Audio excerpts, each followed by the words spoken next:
Welcome to Cafe Stories, where every story is a new mystery. Waiting to be solved, grab a coffee, stay curious, and share the thrill with fellow mystery lovers. Let's get started. Sherlock Holmes and the Haunting of Thornbury Village. Chapter 1. A Summons. To Thornbury. It was on a particularly bleak and blustery evening in the heart of January that I sat opposite my friend Mr. Sherlock Holmes in our familiar quarters at 221B Baker Street. Outside, the wind howled like a mournful specter, rattling the window panes and sending errant flakes of snow skittering across the streets. Holmes, as was his wont during quieter moments, was engrossed in a monograph concerning the peculiarities of Mongolian throat, singing a study that I confess, or held little appeal to my own sensibility.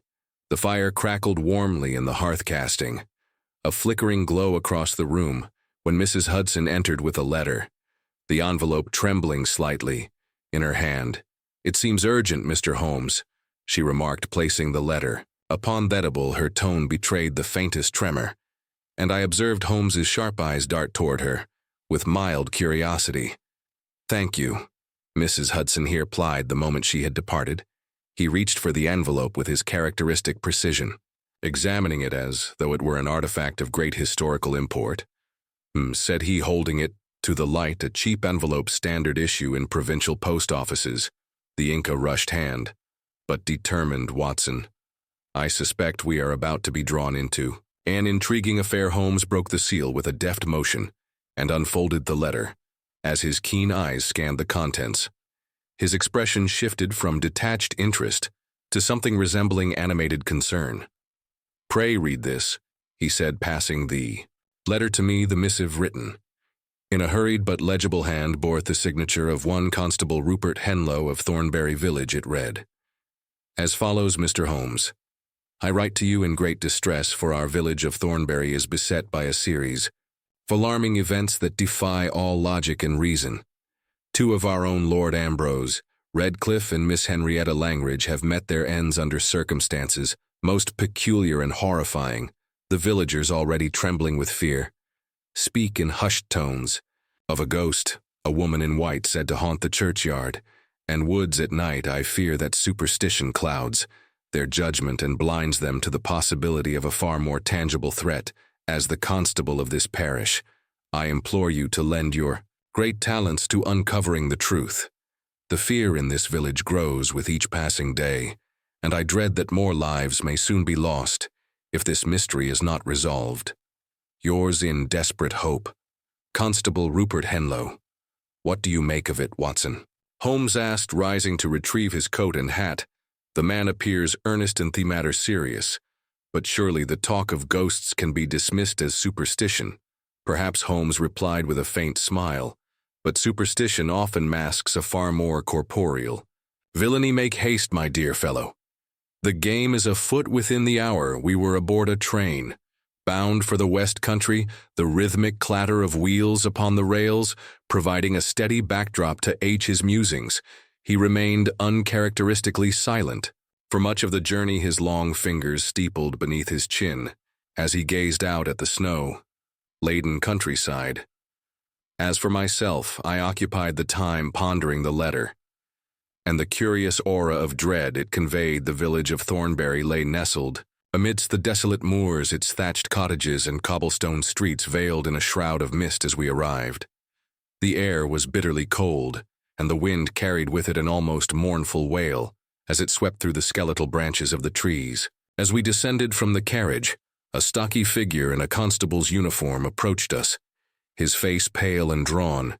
"Mr. Holmes, Dr. Watson," he greeted us, doing his hat.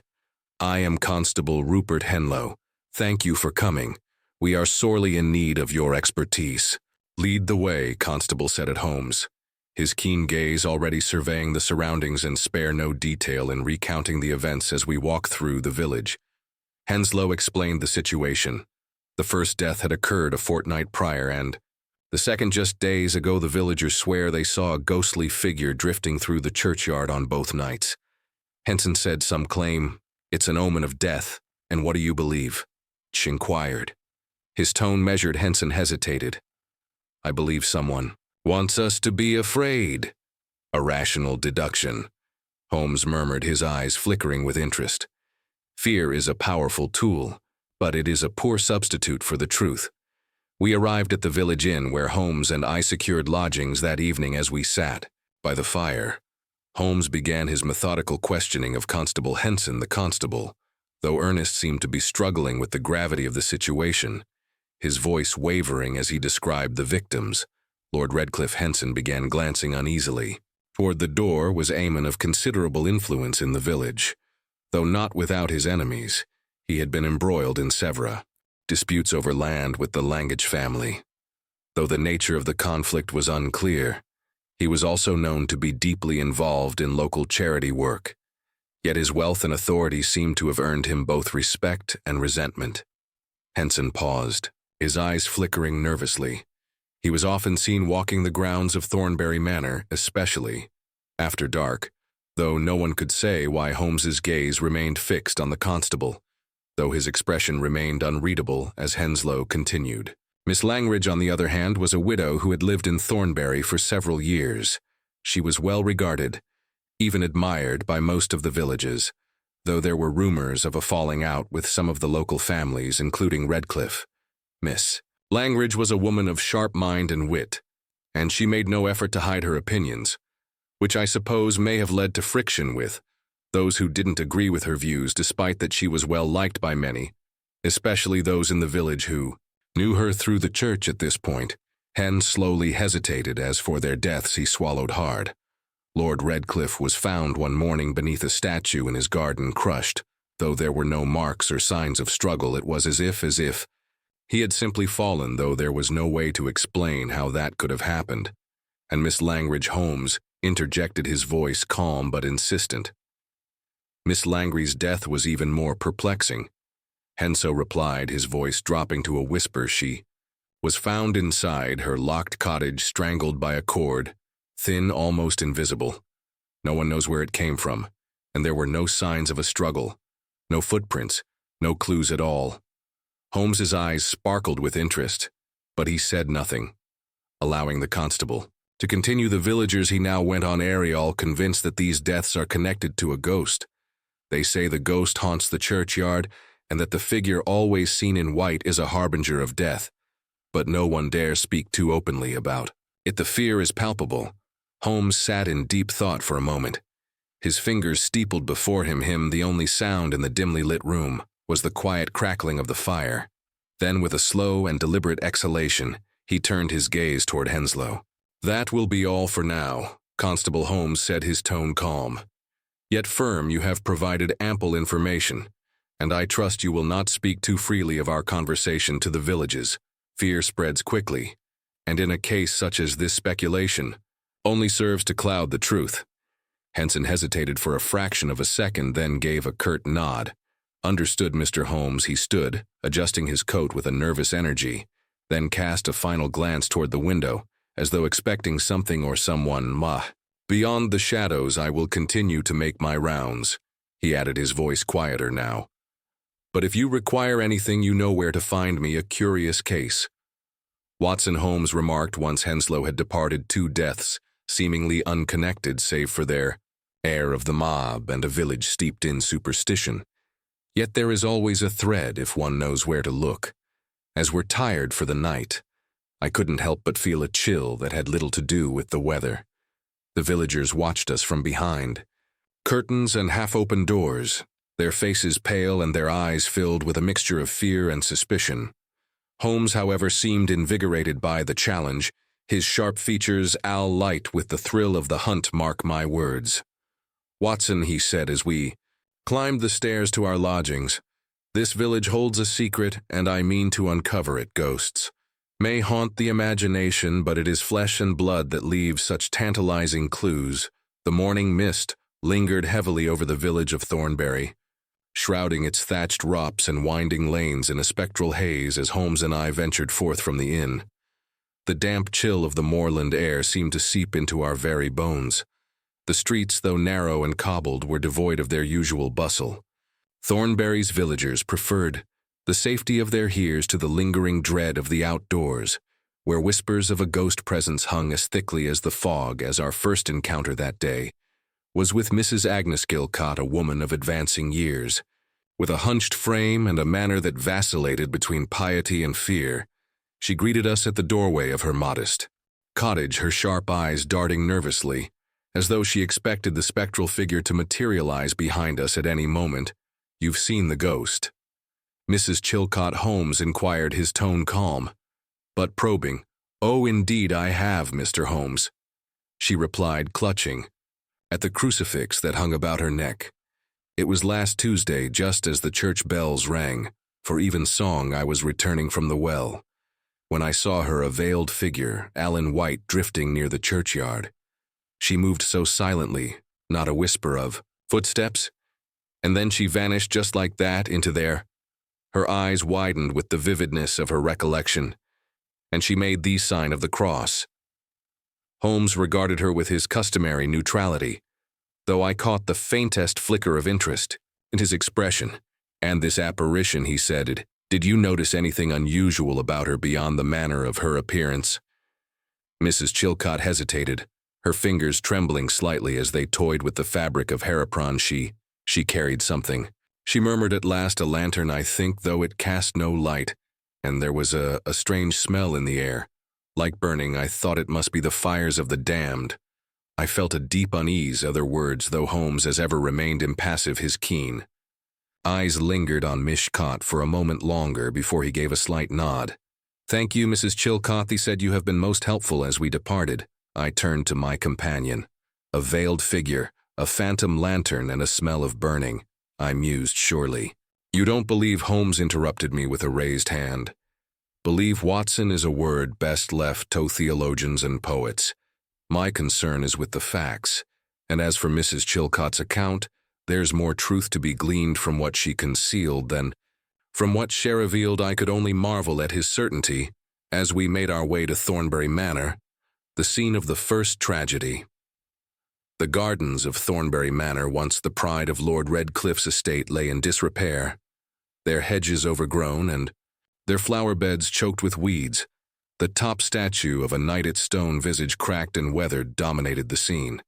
Holmes immediately set to work, his magnifying glass glinting in the faint sunlight as he examined the statue's base. "Observe, Watson," he said, gesturing to the faint scratches along the plinth. "These marks suggest that the statue was not merely unbalanced by age or decay, but deliberately tampered with. Note the symmetry of the scratches. A tool, perhaps a crowbar, was employed here." I crouched beside him, my eye following the line of his finger. "But why? To what purpose?" Holmes straightened his gaze, sweeping across the garden. "Lord Redcliffe was a man of influence and power," he remarked. "A fallible man, no doubt, as such men often are. But the manner of his death was staged to inspire fear, not merely to kill. Whoever orchestrated this wished to cloak their deed in the guise of the supernatural." He knelt again, brushing aside the frost-dappled grass to reveal faint impressions in the soil. "A second pair of footprints," he murmured, "one leading toward the statue, the other away small. Perhaps a woman's." "The ghost," I ventured. Holmes gave a dry chuckle. "Hardly. Ghosts rarely trouble themselves with manual labor. Come, Watson, let us not waste the daylight." Our next destination was Langridge Cottage, a modest but well-maintained dwelling at the edge of the village. The interior bore no signs of struggle, though the air within was heavy with the scent of soot and ashes. Holmes's keen eyes swept the room, taking in every detail: the unlit oil lamp upon the table, the arrangement of the chairs, and the faint smear of black upon the window sill. "What do you deduce from this, Watson?" he asked, gesturing to the smear. I examined it closely. "It appears to be soot," I said, "but what could account for its presence here?" Holmes's gaze flickered with approval. "An excellent question, my dear friend. The answer lies in the ashes outside the door, coupled with the faint scent of parap in the air. A fire was lit here recently, perhaps as a distraction or a signal. Yet our killer is meticulous. Notice how carefully the room was left undisturbed. Save for that small detail." He moved to the door, examining the latch with great interest. "The cord that strangled Miss Langridge left no visible trace, you say? Consider then the peculiar tension of this latch. It has been tampered with, likely to create a mechanical means of murder, ingenious, yet chillingly impersonal. I felt a shiver CED threw me at. The cold precision of the crime and the ghost. Do you suppose this ghost is nothing more than an elaborate fabrication? Holmes's eyes narrowed as he pocketed his magnifying glass. The ghost is but a mask. Watson a device to divert attention, and so, terror, our true adversary, is a mind both calculating and resourceful intent on cloaking their vengeance in the trappings of the otherworldly. But mark my words, the threads of this mystery are beginning to unravel as we return to the village. I could not help but reflect on the strange and sinister nature of our findings. Holmes, as ever, seemed invigorated by the challenge, his quick strides and sharp eyes betraying the workings of his formidable intellect. You believe the two deaths are connected? Then I asked as we approached Thien. Indubitably, he replied. The staging of the scenes, the calculated use of fear, and the meticulous attention to detail all point to a single orchestrator. But the question remains, what motivates such an elaborate charade? Revenge, perhaps, or a desire to punish the village for some perceived wrong? The answer, Watson, lies not in the spectral, but in the all too human. With these enigmatic words, Holmes ascended the steps to our lodgings, leaving me to ponder the nature of the darkness that had settled over Thorn. Ghosts may haunt the imagination, but it was clear that the true terror lay in the flesh and blood. Villain who sought to manipulate it to their advantage. Chapter 2. Whispers of fear and flesh the following morning broke with A1 light that struggled to pierce the stubborn veil of mist over Thornbury. The pervasive gloom seemed to weigh heavily upon the village, and as we walked its narrow lanes, I observed the furtive glances and hushed whispers of its inhabitants. It was as though the very air carried a sense of foreboding. Hope, however, was in high spirits. His keen eyes scanned every detail of our surroundings, and I could almost hear the cogs of his brilliant mind turning. Our destination that morning was the local parish records office, where Holmes hoped to glean insights into the village's murky past. The records office, a dim and dusty chamber adjoining the church, was overseen by a bespectacled clerk who eyed us with equal parts suspicion and curiosity. Holmes's reputation, it seemed, had preceded him. Even here, with his usual charm, he persuaded the clerk to grant us access to the archives, and we soon found ourselves poring over a collection of brittle ledgers and faded documents. The Fairborn family, Holmes muttered as he traced his finger along an entry. Their lineage in Thornbury goes back centuries, yet here, 10 years ago, the name abruptly vanishes. Curious, is it not? It coincides with the murder of the Fairborn family. I observed, indeed, Holmes replied, and note this, several transactions recorded between Lord Redcliffe and one Jonathan Fairborn shortly before the murders. The sums involved are not inconsiderable. It seems there was a financial entanglement of some kind. Do you suppose it led to their deaths? I ventured. Possibly, Holmes said, his eyes narrowing. But there is more here. Watson, a pattern, if you will, Miss Langridge. Two had dealings with the Fairborn, though the nature of those dealings is obscured. Thornbury's gentry appear to have been closely intertwined with the family, and not always amicably.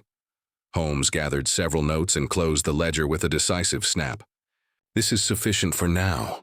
Let us continue our inquiries elsewhere. Our next visit was to the workshop of Oswald Peaton, a reclusive inventor who had gained a reputation for his ingenious contraptions. His workshop, located on the outskirts of the village, was a ramshackle affair, its roof sagging under the weight of accumulated years. The interior, however, was a different matter entirely.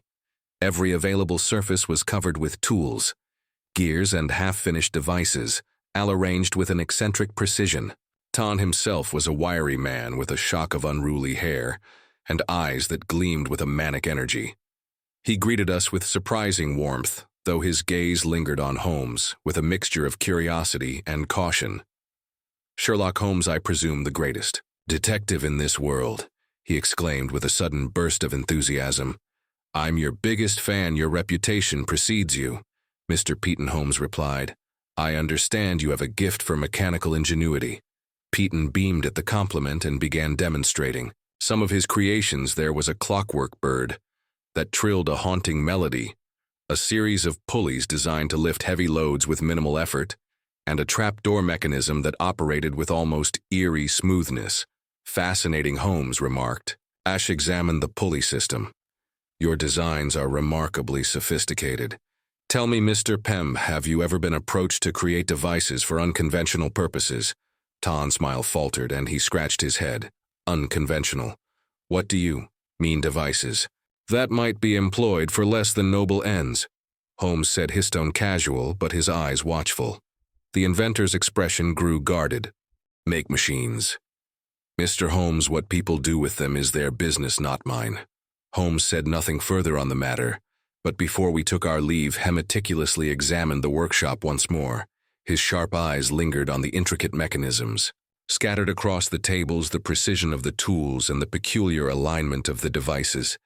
He ran his fingers over the gears of a half-assembled contraption, his expression unreadable, yet intense, as though committing every detail to memory.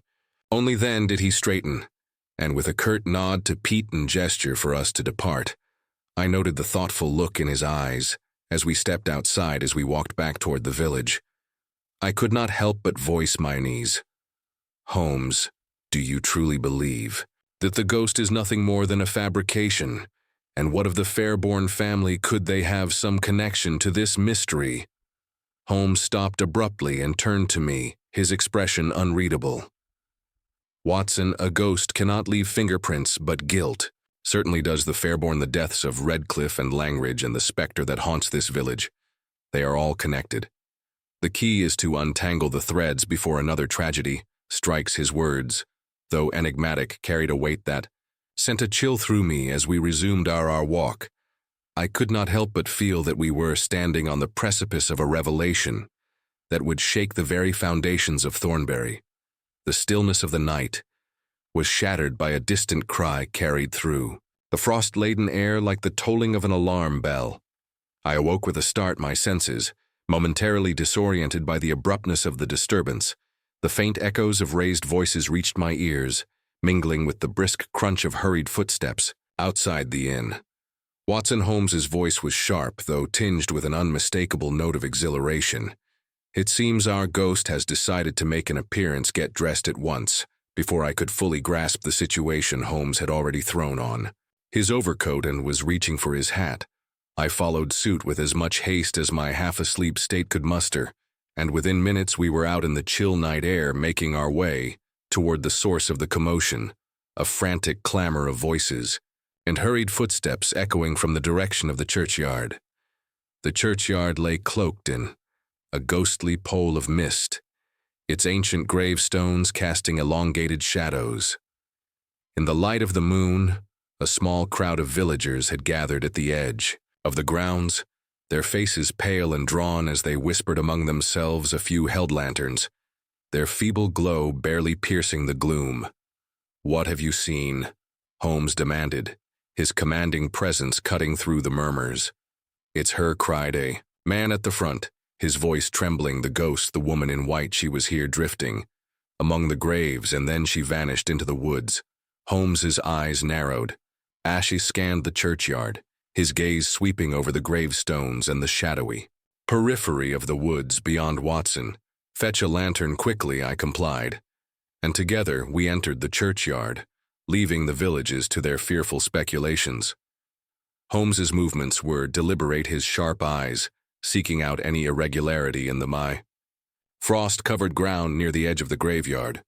He paused, crouching low to examine a set of footprints. Fresh, he murmured, smaller than a man's, though the depth suggests a considerable weight. Watson, observe how the stride alters here, as though the figure was moving quickly, almost running. And there, do you see? He pointed to a faint scuff mark on a low stone wall, bordering the churchyard, as though something had brushed against it in haste. Without another word, Holmes rose and began following the trail his lantern held off to illuminate the way. I stayed close behind, my nerves taut with anticipation. The footprints led us into the woods where the shadows grew deeper and the air colder. The eerie quiet was broken only by the crunch of our boots on the frosty ground. Suddenly the trail came to an abrupt end here, Holmes said, kneeling once more. The footprints stop, yet there are faint indentations in the soil. Something was placed here, and recently he began searching the immediate area. His keen eyes darting from one detail to the next, it was not long before he let out a soft exclamation and held up a fragment of wax. "Curious," he remarked. "And over there, fabric, Watson, bring the light closer." I stepped forward, illuminating a torn piece of white cloth caught on a low branch. Holmes took it with care, holding it up to examine its texture. A mannequin, he concluded, a crude facsimile dressed to resemble the ghostly figure our villagers are so terrified of. And look here, wheel mark, someone wheeled it to this point and left it here to be seen. But why? I asked, bewildered. What purpose could this deception serve? Patience. Watson Holmes replied, his tone calm but firm. The answer lies in the details. He continued his search, finding faint mechanical marks on the ground, where the mannequin had likely been manipulated. Satisfied with his findings, he rose to his full height and gestured for us to return to the village back at our lodgings. Holmes set to work examining the evidence we had collected. The fragment of wax was placed on the table alongside the piece of cloth, and he studied them. Intently, his magnifying glass in hand, the faint marks on the cloth revealed traces of soot, which he noted with interest. "This wax is not ordinary," he said after a time. "It is of a type used in the making of molds for casting, and the fabric, though simple in appearance, bears traces of industrial oils. Someone with access to mechanical tools and materials crafted this mannequin." I watched him with a mixture of awe and confusion. "Holmes, do you mean to suggest that this ghost is nothing more than an elaborate trick?" He leaned back in his chair, steepling his fingers precisely. "Watson, the ghost is a ruse designed to obscure a much larger scheme. The question is who benefits from such a charade, and why I could offer no answer. And Holmes did not press the matter. Instead, he rose and began pacing the room, his expression thoughtful. "We must act quickly," he said. "At last, the longer this deception continues, the greater the danger to this village, Watts. And I will need you to keep a discreet watch on Mrs. Agnes Chilcott tomorrow. Her knowledge of the village and its history makes her a potential source of valuable information, though she may not yet realize it." "And where will you be?" I asked. "I shall pay another visit to Mr. Peyton Holmes," replied the marks we found in the woods suggest a mechanical element to this scheme, and Pemberton's workshop is the most likely source of such devices. Though I had my doubts about the wisdom of splitting our efforts, I trusted Holmes's judgment implicitly. As the night wore on, I could not help but feel a growing unease. The mystery of Thornbury deepened with every revelation, and I could not shake the feeling that we were drawing ever closer to the heart of a sinister truth. Before retiring, Holmes offered one final remark, his tone as measured as ever. "Remember, Watson, the most convincing lies are those that prey upon our deepest fears. This ghost is no specter, but the shadow of something or someone far more tangible, and that is where we must focus our efforts." His words lingered in my mind long after the candle was extinguished, and I drifted into an uneasy sleep, haunted by the specters of our investigation. Chapter 3. The web of deception. The morning air was thick with the whispers of villagers there, hushed voices carrying rumors of another misfortune at the churchyard, where a fresh calamity had unfolded. The legend of the ghost of Thornbury had gained new momentum overnight, and with it the pervasive grip of fear tightened over the village like an unseen noose. Holmes and I had just taken our breakfast when a frantic pounding at the door signaled another urgent summons. It was Constable, his face pale and his hands trembling. "It's happened again," he announced grimly. "Old Mr. Joseph Barrett found unconscious near the churchyard with a terrible wound on his head. He may not last the day." Holmes rose swiftly, his expression sharp and unreadable. "Take us to him at once, Constable. We must see his condition before examining the site at the village hospital." We found Mr. Barrow lying unconscious, his head SED in bandages. The attending physician, Dr. Alistair Moore, greeted us with a grave expression. "He suffered a severe blow to the head. He explained it is fortunate he was found when he was attacked, or the cold might have finished what the assailant began. He has not yet regained consciousness, but I believe he will survive." Holmes bent over the elderly man's still form, his keen eyes scrutinizing the wound and the bruising, Around it he muttered to himself as he straightened a blunt instrument wielded with precision. No struggle. This was not an accident. After questioning Dr. Moore further and learning that nothing had been stolen from Mr. Barrow, we departed for the scene of the attack. The churchyard was enshrouded in mist as we arrived, lending it an eerie, almost spectral quality. The area where Mr. Barrow had been found remained disturbed, with traces of footprints and scattered debris. Marking the site of the attack, a small gathering of villagers loitered. Nearby, their murmurs interwoven with prayers and superstitious whispers. Some cast nervous glances toward the gravestones, as though expecting the apparition to appear before them. Holmes moved swiftly, his eyes scanning the ground with practiced precision. "See here, Watson," he said, gesturing to the marks. "These grooves are not random. They suggest the use of a wheeled apparatus, possibly something designed to move a structure into place. And note, this traces of burnt oil in the earth. Hardly the relic of a specter." He peered closer and noted a series of parallel grooves in the mud, subtle but distinct. "What do you make of them, Holmes?" "They are mechanical in nature," he replied. "And look here. Traces of oil, faint but undeniable. Our so-called ghost is not merely a specter of fear, but a construct of engineering." He exhaled sharply. "It appears our unseen hand is growing bolder." Later that afternoon, as Holmes pondered the latest incident, I found myself engaged in an observation of my own Mrs. Agnes Chilcot, the village gossip and one of our most vocal informants regarding the ghostly sightings. Was moving with an uncharacteristic air of secrecy. Instead of her usual aimless wanderings, she was walking with purpose, clutching a small envelope in her gloved hands. I decided to follow at a discreet distance. She moved swiftly through the winding village lanes, glancing over her shoulder with nervous anticipation. Eventually, she arrived at a secluded corner near the vicarage, where a figure cloaked in heavy garments awaited her. Their face remained obscured by the hood of a long dark coat. Mrs. Chilcot handed over the envelope, her voice strained whisper. "It is done. I have done what you asked. But I beg you, let this be the end." The figure did not reply, but took the envelope with a slow, deliberate motion before retreating.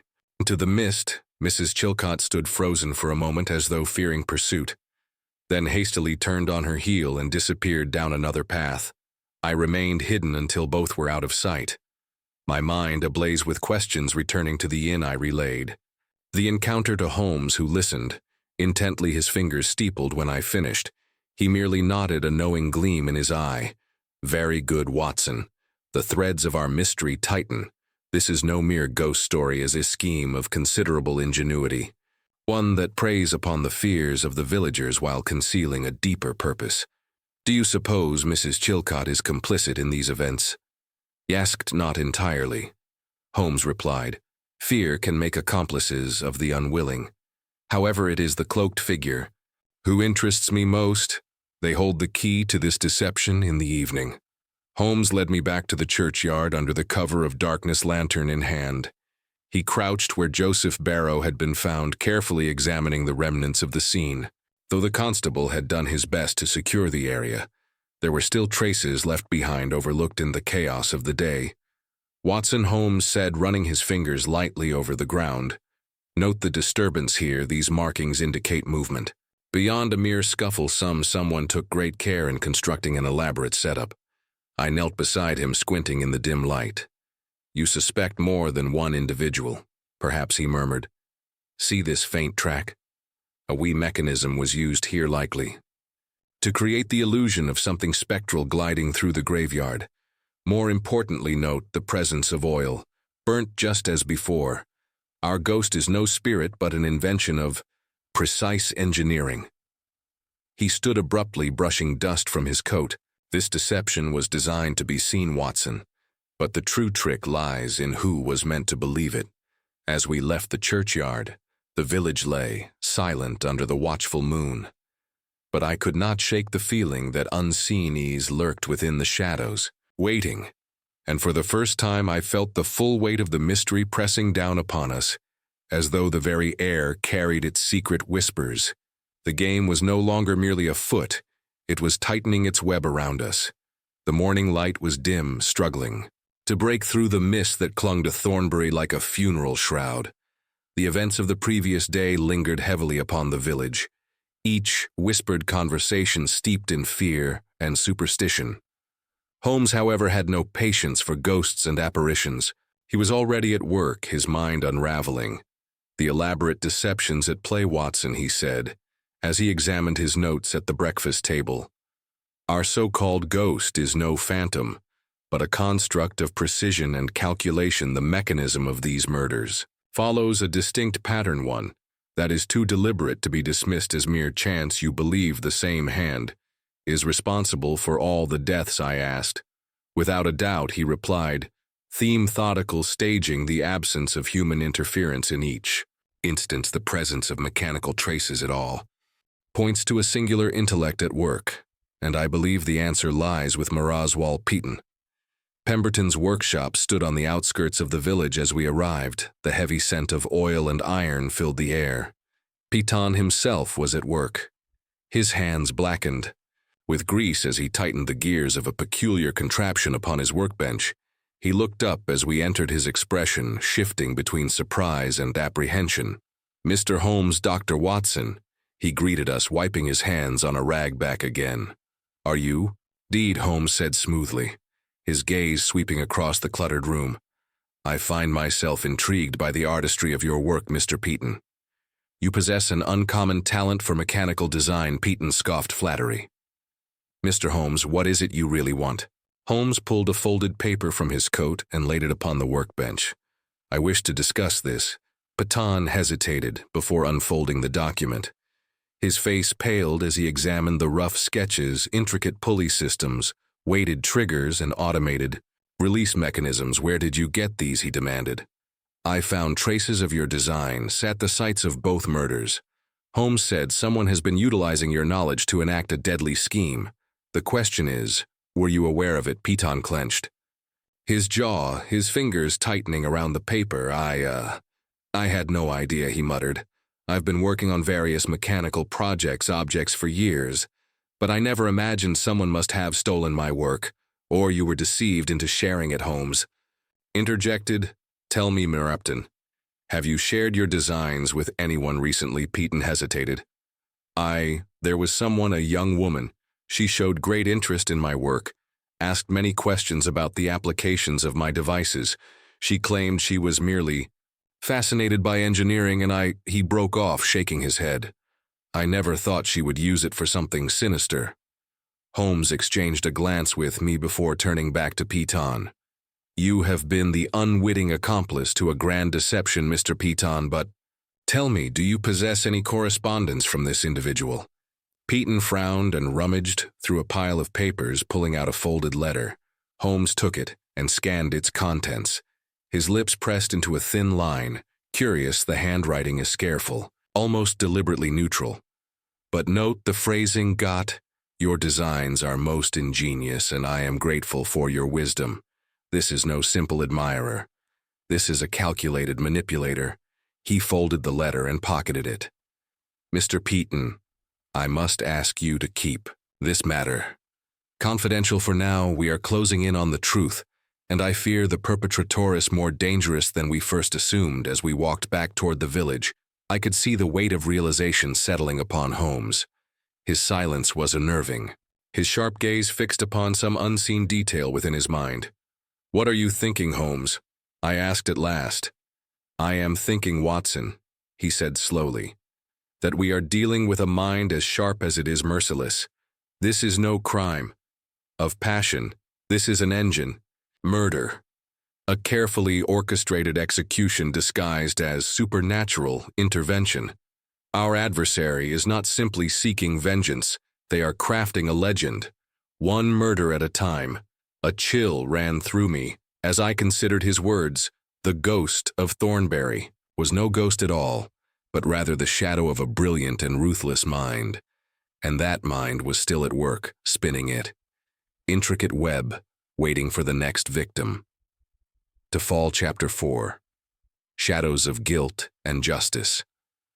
The night air was heavy with a creeping chill as Holmes and I prepared ourselves for the evening's task. Thornbury had become a village of hushed whispers and weary glances, the latest reports of the spectral figures sending tremors of dread through its inhabitants. It was precisely this, growing terror that Holmes sought to exploit. Watson, Holmes said as Heck carefully adjusted the wick of his lantern. Fear is a most effective tool. Our adversary has wielded it skillfully, but tonight we shall turn it against them. The plan was simple: to lure out the so-called ghost and unmask the exception in front of the very people it sought to frighten. With the constable's reluctant assistance, Holmes had spread the word that the village green would be patrolled that night, hoping to force the apparition into the open. Shortly after midnight, we took our positions near the churchyard, concealed behind the low wall that bordered the village green. A scattering of villagers had gathered at a distance, their faces pale in the flickering glow of lanterns.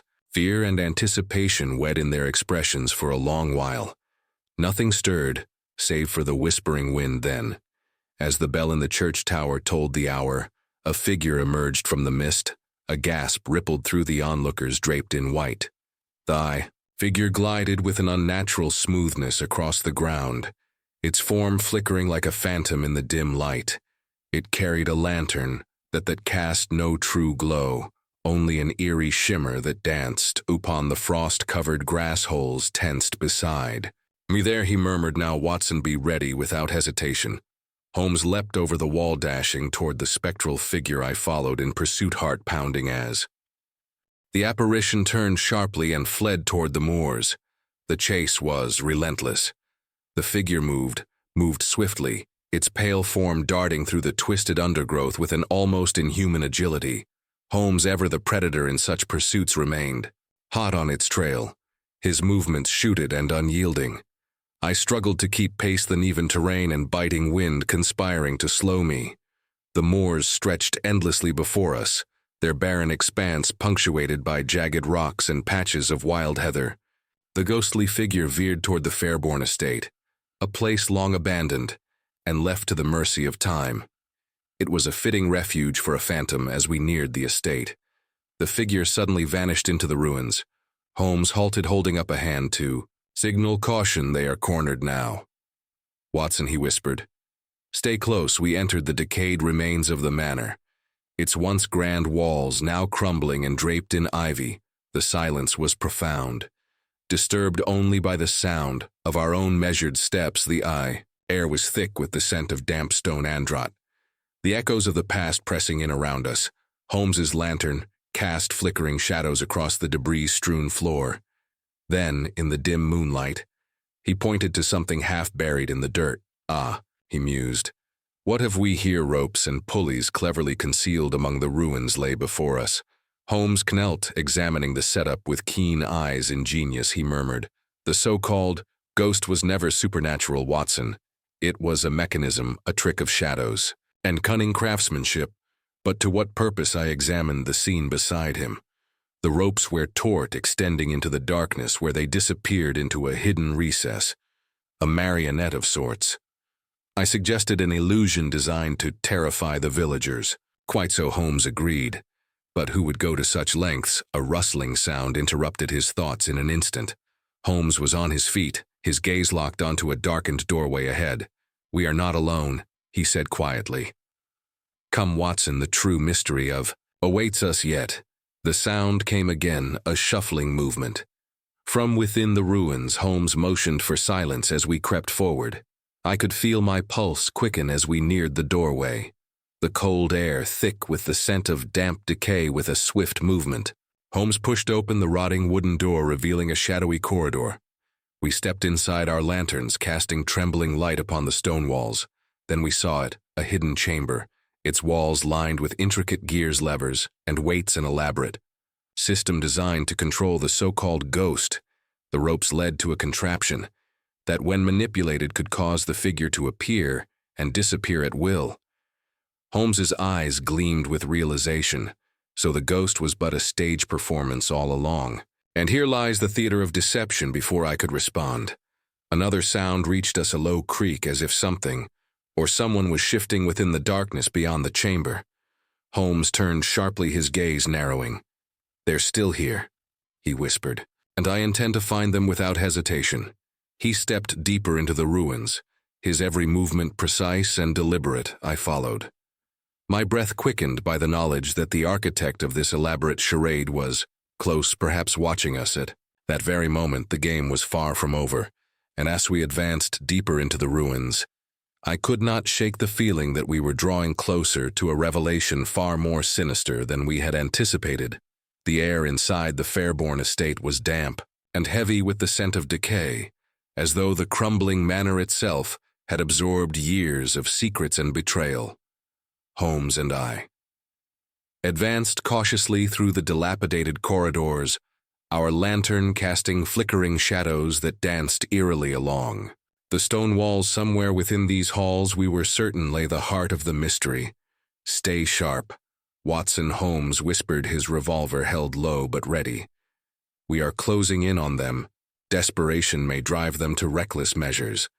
We reached a large, chain amber where moonlight spilled through a fractured window, casting pale streaks across the debris-strewn floor in the center of the room. A table was laden with papers, mechanical diagrams, and half-assembled devices. Holmes moved toward the table, his eyes scanning the clutter with the precision of a hawk. Before he could speak, a voice echoed from the shadows. "I expected you, Mr. Holmes, but I'd hoped you might arrive a little too late." A man stepped into the dim light, his angular features sharpened by the flickering glow of our lantern beside him.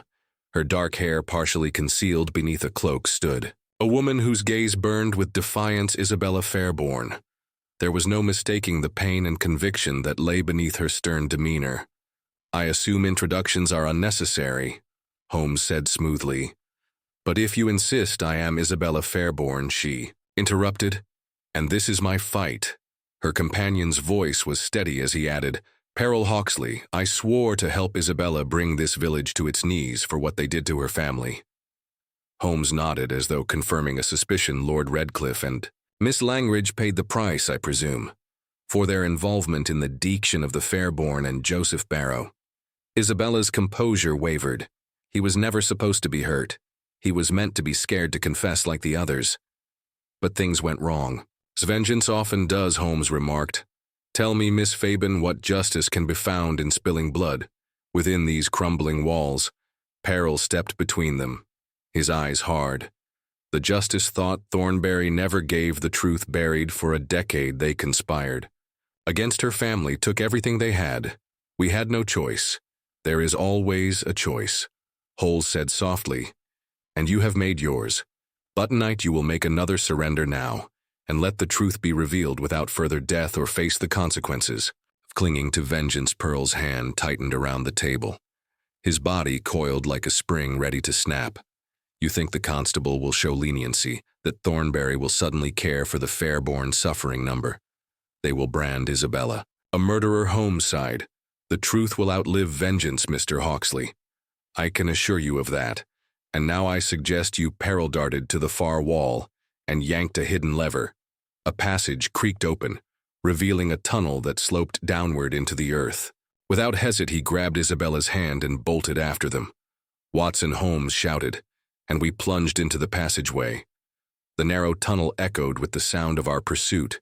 The cold air biting at our faces, the passage opened into a cavernous underground chamber, its walls lined with damp stone and ancient wooden beams. Peril and Isabella were halfway across when Holmes raised his voice. "Hawksley, stop this madness before it is too late." Peril turned, panting, his grip still firm on Isabella's arm. "It's already too late." Holmes advanced a step. "You were wrong. Nothing is too late until you surrender to despair. The mechanisms you used were clever, ingenious even, but they are tools of fear. Surrender them now, and let justice take its proper course." Isabella's eyes filled with tears. "You don't understand what this village did to us. They buried the truth, Mr. Holmes. Do you think they'll let it rise now?" "Yes," Holmes said firmly, "because they will have no choice with your cooperation. The evidence will expose Thornbury's sins. But if you run, you give them the perfect excuse to dismiss you as criminals." Pearl hesitated, his hand trembling. The weight of Holmes's words seemed to bear down on him. He looked at this Isabella, their shared grief. Palpable. Pearl's grip on Isabella's hand tightened. We can't let them take us, Isabella. We've come too far for this. Isabella pulled away, her voice trembling but defiant. And where does this lead? Peril, another death, another ruined life. They're right, we've lost control. Peril's eyes darted between her and Holmes, desperation for flickering in his gaze. We can still escape. We have the tunnel and the traps. We can vanish. Holmes took a step forward, his tone commanding. Running will only confirm your guilt, Hawksley, and when you're caught, and you will be caught, your story will be buried alongside your bodies. Do you want the Fairborn to be remembered as murderers, or as victims whose truth finally saw the light of day? Peril shook his head, anger and despair wearing on his face. You don't understand? I understand perfectly. Holmes interrupted. Your intentions were noble, but your methods have failed you. Surrender now while you still have the chance to shape how this story ends. Isabella placed a hand on Pearl's arm. Pearl, she said softly, we promised to restore my family's name, not destroy ourselves. If we run now, we'll never have that chance. Pearl's breath hitched for a moment. I feared he might turn violent, but then with a ragged sigh he released her hand and lowered his head. You're right, he murmured. We've done enough. Holmes motioned for us to lead him back through the tunnel, emerging into the frigid night where Constable Henlow was waiting, his face a mixture of relief and trepidation. Take them into custody, Constable Holmes instructed, but treat them with dignity. Their story will be heard. Henlow nodded, gesturing to Heisman as they were led away. Isabella turned to Holmes one last time. Will you see to it that the truth comes out? Mr. Holmes, not just about the murders, but everything. Holmes bowed his head slightly. I will. The truth will no longer be Thornbury's secret, as we watched them disappear into the fog. I broke the silence. Do you think this village will ever admit its guilt, Holmes, or will it bury the Fairborn legacy once more? Holmes's gaze remained fixed on the darkened horizon. That, my dear Watson, is beyond our control. But tonight we have given the truth a voice, and if it speaks loudly enough, it may haunt Thornbury more effectively than any ghost ever could. The days that followed saw Thornbury slowly emerge from the shadow of its haunting past, with Holmes's meticulous guidance evidence of the Fairborn family's wrongful demise. And the villager complicity was revealed. The mechanical contraptions that had fueled the ghostly terror were dismantled and displayed as proof of the deception, forcing the villagers to confront the truth they had ignored for so long. Public meetings were held in the village green where testimonies were given, and the weight of collective guilt was laid bare. Some wept, others remained stone-faced, but none could deny the injustice. The constable, under Holmes's urging, ensured that Isabella and Pearl were not painted simply as criminals, but as victims of a tragedy long in the amiam, in though they were charged with their crimes. The village itself bore its share of responsibility. Peace returned to Thornbury, though its scars would take time to heal. As we boarded the train bound for London, I could not help but glance back at the mist-covered moors, wondering how long it would take for the village to truly be free of its ghosts. Several days after our return to Baker Street, Holmes sat in his chair engrossed in a monograph on ancient traps, when a knock at the door interrupted our routine. Mrs. Hudson entered carrying a letter from Thornbury.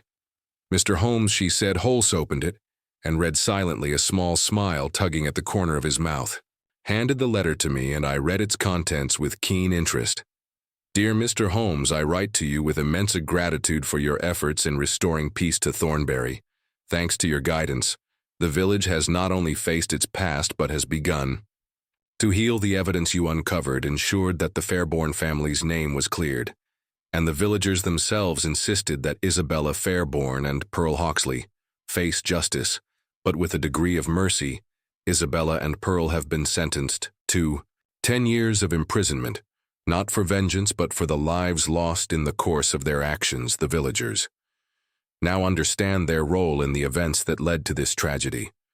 I believe that your intervention has saved not just 2 lives, but an entire community from the burden of further secrets. Andleys, with gratitude. Constable Rupert Henlow set the letter down, reflecting on its meaning. Holmes leaned back in his chair, lighting his pipe with a serene expression. The work is done. Watson. He said a village haunted by guilt has been exorcised, and a semblance of justice has been restored. It is not perfect, but then, justice seldom is. I nodded. But you gave them the chance to confront the truth that alone may be enough to free Thornbury. From its ghosts, Holmes smiled faintly perhaps, and now Watson let us turn our minds to something new. The world rarely waits long to deliver its next mystery. Thank you for tuning in to Cafe Stories. If you enjoyed the intrigue and suspense, be sure to subscribe and hit the bell icon to stay updated on more captivating detective adventures. Your support keeps the stories coming and the mysteries alive.